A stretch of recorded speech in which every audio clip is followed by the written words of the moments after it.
પણ મારું દિલ તો ત્યારે થંભી ગયું જ્યારે મને દેખાયું દ્વારકાધીશનું મંદિર અને લાગ્યું કે આ એ સ્થળ છે જ્યાં માત્ર પગ નહીં પણ દિલ પણ ઊભું રહી જાય છે. ગાઈઝ બસમાં જ આપણે રસ્તામાં ઉતરી ગયા છે અને જસ્ટ હવે રૂમ ક્યાંક ગોતવાનો છે. સૌથી પહેલાં તો આપણે અત્યારે રૂમ ગોતવાનો છે અને રૂમ ગોતી અને ફ્રેશ થશું. ફ્રેશ થઈને પછી મંદિરે દર્શન કરવા જઈશું. તો જોઈએ હવે આપણે કઈ સાઈડ રૂમ ગોતીએ. અને વરસાદનું જે વાતાવરણ છે એ લાગે છે કે આવશે.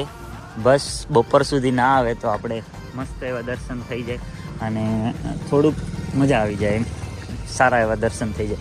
એ વરસાદમાં શું દર્શન કરવાની મજા ના આવે. અને આપણે કેટલા ટાઈમ પછી લાસ્ટ હું ક્યારે આવ્યો તો આઈ થિંક 6 મહિના થઈ ગયા છે. 6 મહિના પછી દ્વારકા આવું છું અત્યારે, એવું કંઈક છે. ચલો તો હવે ડાયરેક્ટ આપણે હોટલ ગોતીએ અને રૂમે ફ્રેશ થઈ જઈએ.